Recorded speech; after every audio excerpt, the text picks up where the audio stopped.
અમારે એક ભાઈ છે ને, એક ભાઈને સિગરેટ છોડાવી દીધી, કેટલાય વર્ષથી છૂટતી જ નહોતી. તેણે પછી છોડાવી દીધી આને. તે છોડાવી દીધી અને 6 મહિના ગયા ને પછી બેઠા હતા બધા, તો કોકે એમાં આને સિગરેટ ધરી કે હું નથી પીતો. અરે કે તમે તો ચેઇન સ્મોકર હતા. તો હવે છૂટી ગઈ મારે.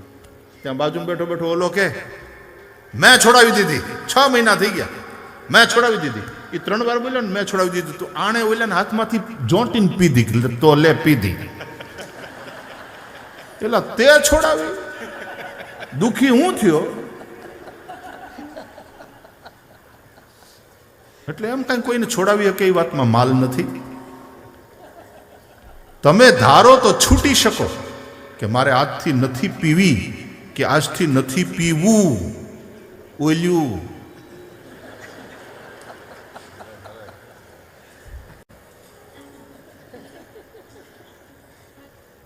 આપણા લોક સાહિત્યકારો કે એક જણાને બહુ શરદી થઈ હતી, તો ઓલો પીવાવાળો હતો ને ત્યાં જઈને એને કે લે આ થોડી બ્રાન્ડી પી લે, સારું રહે. તો ઓલો કે આનાથી શરદી વહી જાય? કે મારી 200 વીઘા જમીન વહી ગઈ, તારી શરદી નહીં જાય? આનાથી તો સારું વહી જાય કે મારી બૈરી 5 વર્ષ પછી વહી ગઈ પિયર, 200 વીઘા જમીન વહી ગઈ. અરે કે સારું વહ્યું જાય, પી પી. શરદી કઈ વિસાત? તમને કોઈ છોડાવી શકે વાતમાં માલ નહીં. तुम तुम्हारे राजा हो, तुम अपने सम्राट हो. ये सुनने के बाद यदि तुमको लगे कि ना अमुक चीजें छोड़ने लायक है तो तुम मालिक हो, छोड़ दो. तुम्हारे लिए अच्छा, तुम्हारे लिए अच्छा. स्वार्थी तो बनो यार, परमार्थी न सही, स्वार्थी तो बनो. अपने स्वार्थ की तो सोचो, तुम्हारे परिवार की सोचो, तुम्हारे बच्चों की सोचो, तुम्हारे अपने स्वास्थ्य की सोचो. थोड़े स्वार्थी तो बनो यार, परमार्थी न सही. अब जब तुम शुद्ध हवा फेफड़ों में भर सकते हो, फिर ये धुआं पीना बड़ा बेवकूफी पूर्ण मालूम पड़ता है. અને આમે આ મોટરું નાના અંતે ધુમાડા ઓછા છે, મિલોના ભૂંગળા ને એના ધુમાડા, પોલ્યુશન ઓછું છે કે વધારાના સીધા આવડું આ ચૂહો છો. કોઈ કે બહુ સરસ કહ્યું કે બીડીને એક છેડે અગ્નિ હોય છે અને બીજે છેડે બેવકૂફ. સમજાય? સમજાય?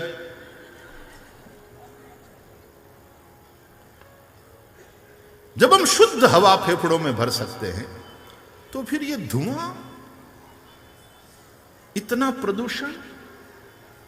હમણાં તો કંઈક સોશિયલ મીડિયામાં મને કોઈ કે બતાવ્યું, એક જણો ચેઇન સ્મોકર હતો અને પછી એના હાર્ટને, એના ફેફસાને એને બધું બતાવ્યું ને, કાળું ધબ થઈ ગયું હતું બધું. નહીં તો આમ હાર્ટ તો લાલ દોરવામાં આવે ને, ધુમાડિયું થઈ ગયું આખું અંદર. આપણે જન્મ્યા ત્યારે મોઢામાં બીડી લઈને જન્મ્યા હતા, વાહેથી બધી ટેવ. અને આવડા તો પાછા એવા અદક પહાડી, વાંદરાને બીડી પીવડાવે. બોલ, એટલે પણ તું પીવે બરાબર, વાંદરા હોય કુદરતી જીવન, એને જીવવા દે ને. પણ એક જણાએ વાંદરાને ઈ હંદરે ચડાવી દીધો હતો, પછી વાંદરાને બીડી પીધા વગર ન હાલે. બોલ, વાંદરાને રટ લગાડી. क्या बेवकूफी है.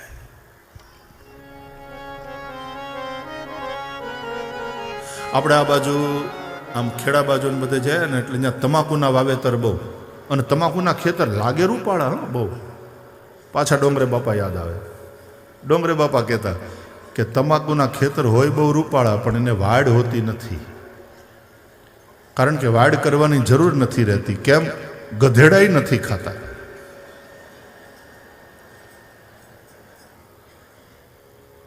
જો મારે કંઈ તમને કંઈ છોડાવવું નથી ને મારે કોઈ પ્રતિજ્ઞાઓ લેવડાવવી નથી, પણ આ સાંભળ્યા પછી જો તમને એવું મન થાય તો તમે તો તમારા રાજા છો, તમને છૂટ છે. છોડી દેવું હોય તો તમને કોણ રોકે?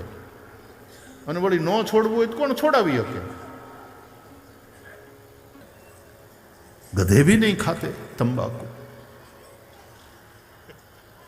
तो व्यसन थी दूर. देहो देवालय प्रोक्ता, शरीर मंदिर है.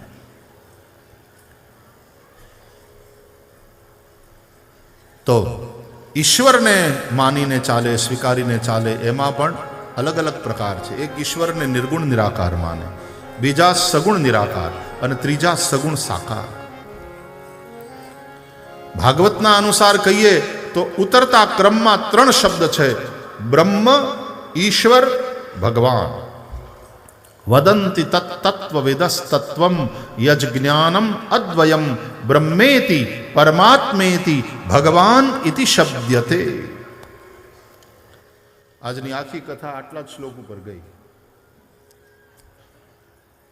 ભાગવત શરૂઆતમાં પૂરું થઈ જતું હતું, પણ હવે પૂરું થાય વાતમાં માલ નથી.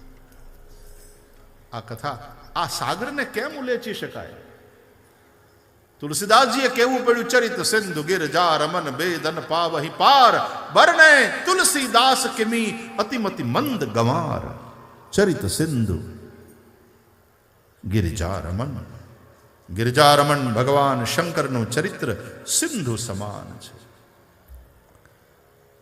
સમુદ્ર કી સ્યાહી કરું, કલમ કરું वन राय, पृथ्वी का कागज करूं कलम करूं वन राय, समुद्र की स्याही करूं तो हरिगुण लिखा न जाए. असित गिरि समं स्यात् कज्जलम सिंधु पात्रे, सिंधु पात्रे सुर तरुवर शाखा लेखिनी पत्र मुर्वी लिखती यदि गृहीत्वा शारदा सर्वकालम तदपि तव गुणानाम ईश पारम न याति. हरि अनंत हरि कथा अनंत. मारा ठाकुरजीना गुणो अनंत છે. આમ નિર્ગુણ છે, પણ જ્યારે ગુણની હારે એનો સંબંધ તો અનંત ગુણ. અનંત ગુણ ગણ નિલય.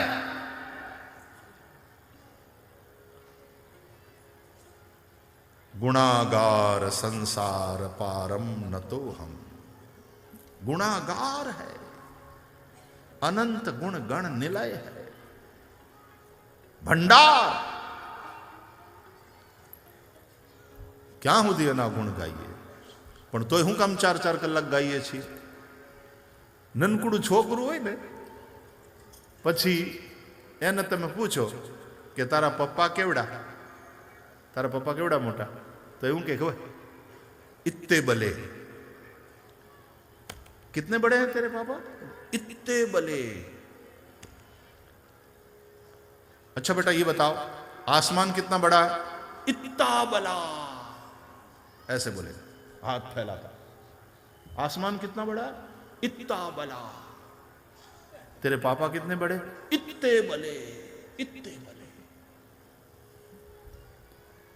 એમ આપણે બાળકની જેમ નિર્દોષ ભાવે ભક્તિ પ્રેમથી લઈને આપણે આપણા બાપની વાત કરીએ તો એ બાળક નનકડું પોતે અને ઇત્તે બલે કે તો એના હાથ ક્યાં પોગે? એમ આપણે 4-4 કલાક બોલીએ અને 8-8 દી બોલીએ તો એ કેટલું બોલીએ? ઇત્તે બલે ये चेष्टा है ये. પણ આમ इत्ता बला आसमान, बच्चा बोले आसमान को कोई नाप सकता है? परमात्मा की ऊंचाई के विषय में कौन बता सकता है सही सही? लेकिन हम चेष्टा करते हैं, हम प्रयत्न करते हैं उस बच्चे की तरह. इत्ते बले आसमान, इत्ता बला. और हमारी इस प्रेम पूर्ण चेष्टा को देखकर भगवान नारायण हम पर प्रसन्न हो जाते. अच्छा बेटे बताओ तो पापा कितने बले? इत्ते बले. આટલું સાંભળે ને ત્યાં તો પાપા એકદમ ઝૂકી અને બાળકને ઉપાડી લે, હૃદય સરસો ચાંપીને બકિયા ભરી ભરીને નવડાવી દે. એમ આપણો એ બાપ ખાલી આટલા આપણા ભાવને જોશે ને તો આપણને ભેટી પડશે અને આપણને વાલથી નવડાવશે. બાકી તો હરિ અનંત હરિ કથા અનંતા, કહી સુનહી બહુ વિધિ સબ સંતા.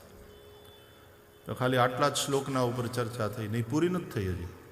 કારણ કે ઓલા 4 પુરુષાર્થની જે વાત છે, ધર્મ ક્યાપવર્ગ્યસ્ય નાર્થોર્થાયોપકલ્પતે, નાર્થસ્ય ધર્મૈકાંતસ્ય કામો લાભાય હિ સ્મૃતઃ, કામસ્ય નેન્દ્રિય પ્રીતિ, લાભો જીવેત યાવતા, જીવેત જીવસ્ય તત્વ જિજ્ઞાસા, નાર્થો યશ્ચેહ કર્મભિ. આ શ્લોક ઉપર તો બોલાણું જ નથી હજી. શરૂમાં આપણી કથા થતી હતી ને ગોવિંદભાઈ સુરતમાં, ત્યારે ભાગવત પૂરું થઈ જતું હતું. હવે આટલા વર્ષ પછી મને એમ લાગે કે ભાગવત તાકાત નથી ભાઈ આપણી. ભાગવતના મંદિરમાં પ્રવેશ નથી થયો. હજી તો ભાગવતના મંદિરના પગથી આમ કરીએ છીએ. હજી જરાય આવડ્યું નથી. હજી ઘણું બધું શીખવાનું બાકી છે. એવો અદ્ભુત ગ્રંથ છે.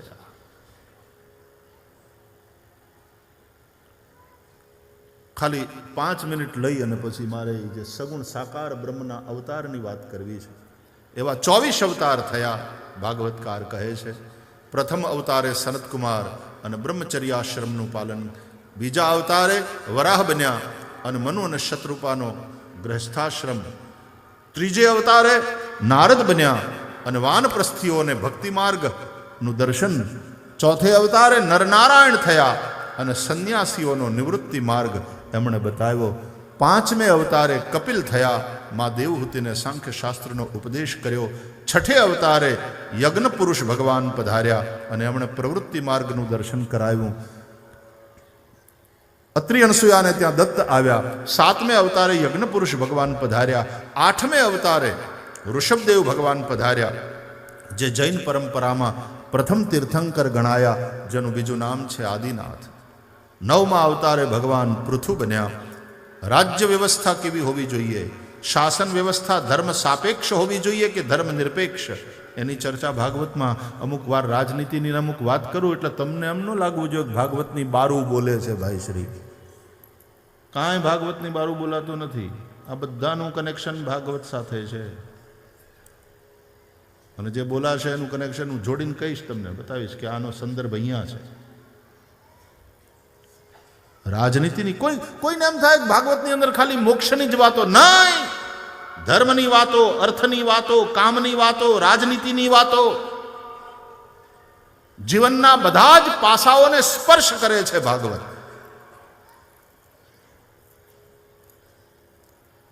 તો પૃથુ ભગવાને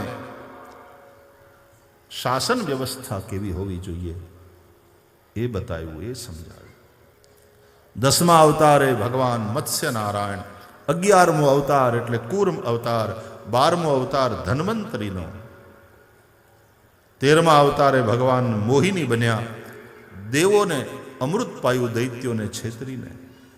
ચતુર્દશમ નારસિંહમ, 14મા અવતારે ભગવાન નરસિંહ બની થાંભલો ફાડીને પ્રગટ થયા પ્રહલાદની રક્ષા માટે.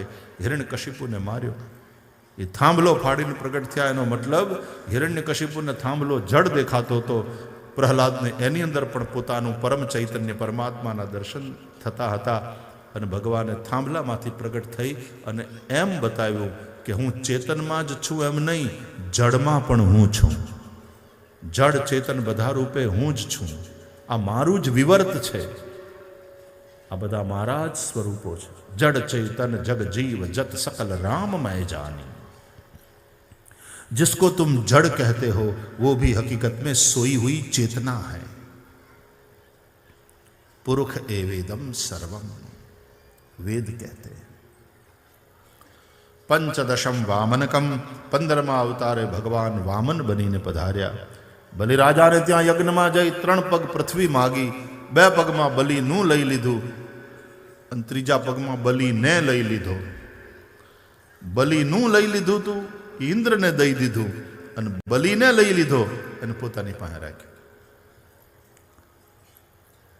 વામન ચરિત્ર છે. 16મા અવતારે અધર્મી શાસકોને દંડ દેવા માટે ભગવાનનો આવેશાવતાર પરશુરામ. સમયે સમયે બગડેલી રાજ્ય વ્યવસ્થાને લઈને સમાજના સજ્જનો અને સન્મતિવાળા લોકો જ્યારે ખીજાય અને એ બધાનો જે કલેક્ટિવ આક્રોશ ભેગો થાય એનું નામ પરશુરામ. પરશુરામ આવેશ અવતાર છે. આવેશ અમુક સમય માટે હોય પછી ઉતરી જાય, પણ વળી પાછું ટાણું થાય તો વળી પાછો આવેશ આવે. હવે તમે 1:30 વાગે જમ્યા હતા, ભૂખનો આવેશ, જમવા બેસી ગયા એટલે આટલા કલાક પછી 6 કલાક પછી નથી પાછો આવેશ થતો? પાછી લાગે જ ને ભૂખ, પાછી તરહ લાગે, પાછી ઊંઘ આવે. બગડેલી શાસન વ્યવસ્થા માટે બ્રાહ્મણો એટલે સમાજના બૌદ્ધિકો, સમાજના સાહિત્યકારો, સમાજના જાગૃત પુરુષો, એ લોકોને જ્યારે આક્રોશ પેદા થાય ત્યારે એમના કલેક્ટિવ આક્રોશનું નામ પરશુરામ ભગવાન છે. અને એટલા માટે જ જે ચિરંજીવીઓ છે એમાં પરશુરામનું પણ નામ છે. અશ્વત્થામા, બલિ, વ્યાસ, હનુમાંશ્ચ, વિભીષણ, કૃપ, પરશુરામશ્ચ સપ્તૈતે ચિરજીવિનઃ. ઘણા લોકો એમ કહે અશ્વત્થામા હજી જીવે છે. હે, પછી આપણી માન્યતા ને શ્રદ્ધા કેવી? એ નર્મદાને કાંઠે આંટા મારે છે. ઘણા નર્મદા પરિક્રમા કરવા નીકળે, ઘણા જોયા છે માથે સગડી છે. હું કામ સગડી લઈને ફરતા છે ભાઈ? ઓલો મણી કાઢી લીધો ને. એ બધી આપણી જે માન્યતા હોય. બાકી અશ્વત્થામા એ ચિરંજીવી છે, એના અર્થો છે. વ્યાસને ચિરંજીવી કહ્યા એના અર્થો છે. બલિને ચિરંજીવીમાં ગણ્યા એના અર્થો છે. એમ બલિને શોધવા બીજી રીતે નહીં નીકળાય. અને એવી રીતે શોધવા નીકળશો ને, ઓલા ચશ્મા પહેરીને ભાગવતમાં જે બલિ છે એ ચશ્મા પહેરીને નીકળશો ને તો સામો બલિ મળશે ને તોય તમે વર્તી નહીં શકો. તમને એમ થાય કે આ બલિ ન હોય, આણે તો પેન્ટ પહેર્યું. બલિ તો પીતાંબર વાળા. આ બલિ ના હોય, આણે તો ચશ્મા પહેર્યા. બલિની માથે મુગટ, એટલે ઓળખી નહીં શકો. અત્યારે ભગવાન કૃષ્ણ મળે ને તો તમે એમ માનો છો એ મોર મુકુટ પીતાંબર ધારી બંસીધારી હોય તો જ કૃષ્ણ. સંભવ છે સુટેડ બુટેડ આવે, હાથમાં મોરલી ન હોય ને મોબાઈલ હોય, પોસિબલ. અને તમે ઓળખી ન આપો એવું ન થવું જોઈએ. એટલા માટે તુલસી ઇસ સંસાર મેં સબસે મિલિએ धाय, क्या जाने किस रूप में नारायण मिल जाए. તો વાલા આ બધાના અર્થો છે. અશ્વત્થામા, બલિ, વ્યાસ, હનુમાન, વિભીષણ, કૃપાચાર્ય અને પરશુરામ એટલે હું. એ જ રીતે અહલ્યા, દ્રૌપદી, સીતા, તારા, મંદોદરી તથા પંચકન્નામ સ્મરિન નિત્યમ મહાપાતકનાશનમ. આ 5 મહાસતી. હવે આમ તમે આ 5ના લિસ્ટમાં જુઓ ને તો હવના ઉપર આમ આંગળી ચીંધાય, સમાજે આંગળી ચીંધી એવા કલંક લાગેલા છે. અહલ્યા, દ્રૌપદી 5 પતિની પત્ની, સીતા એના ઉપર તે આંગળી ચીંધી લોકોએ, તારા વાલીની હતી અને પછી સુગ્રીવ જ્યારે રાજા થયો ત્યારે એ સુગ્રીવને પરણી.